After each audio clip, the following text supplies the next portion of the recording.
Hey ECU, I'm Braden.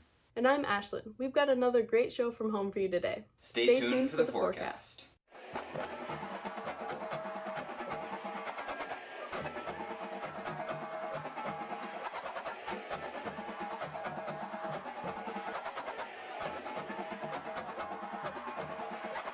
This quarantine has had a major effect on all of us. Here's Max with a story about how it's affected elementary schools, one first grader in particular. Were you having a good day yesterday? Elementary schools all over the country are closed, so children are facing the hardest challenge, self-management. It's really hard to study when you have all of these distractions around you. So Brendan would rather be at school.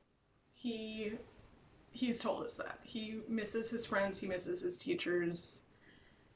While he says that school at home is fine, he has also said that he would rather be at school with his friends. One thing we've had to do here at home is definitely keep a routine going. So his teacher gave us a sample schedule. I wrote it down, made it into a checklist where he can check and make sure he's done all the things that need to be done. I think without that written out routine, it wouldn't happen. There would be so much playtime and so little learning.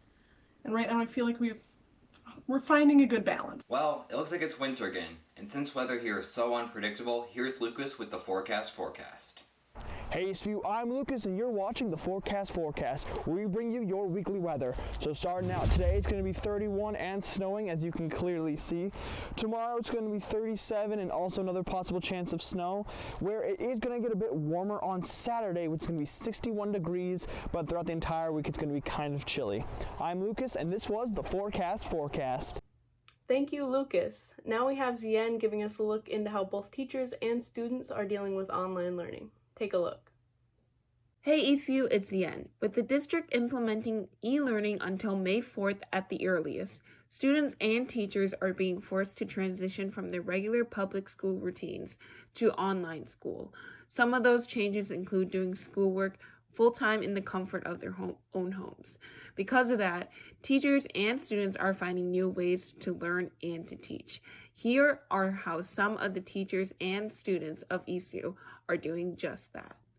Don't think I would say I've enjoyed it particularly, but I do think that once we get into Q4 and kids start to find their groove and we get some technology that's going to be consistent and people are doing Schoology kind of in similar ways, I think it will become more routine.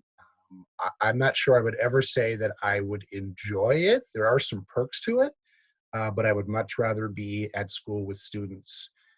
I have my classroom set up in a way that I'm walking all the way around the classroom, interacting with bunches of students, and I'm getting easily more than 10,000 steps a day. And now that I'm at home working from a computer all day, it's just a lot of staring at screens.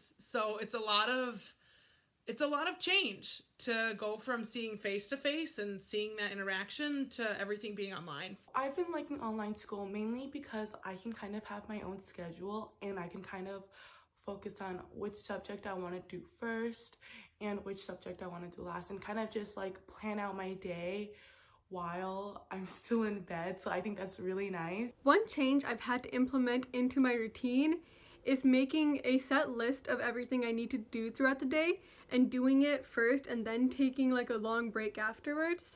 I've been liking online school mainly because I can kind of have my own schedule and I can kind of focus on which subject I want to do first and which subject I want to do last and kind of just like plan out my day while I'm still in bed. So I think that's really nice.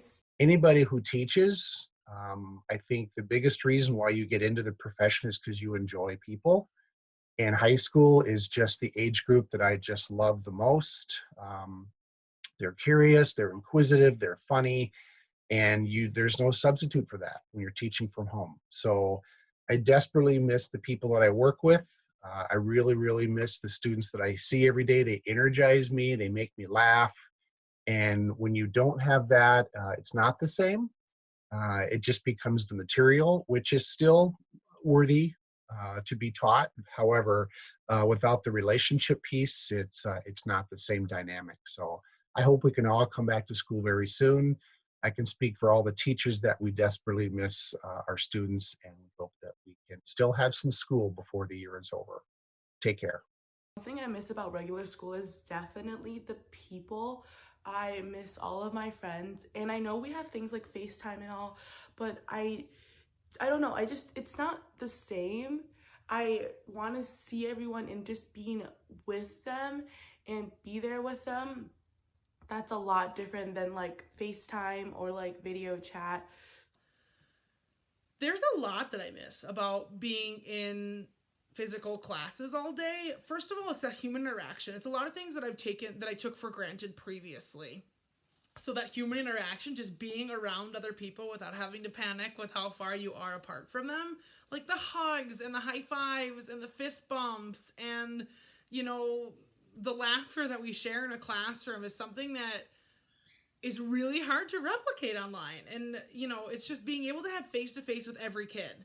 So when I have 30 some kids in a classroom, like, I'm making those connections. I see them and I know what's going on during class, whereas now I don't, unless they come into my office hours, I don't really see them. But all in all, it's not terrible. It does have its difficulties here and there, but we'll survive. We'll make it. We're doing what we have to do as teachers and as students, and together we got this. That's all we have for today's view. Make sure to tune in next time. See ya.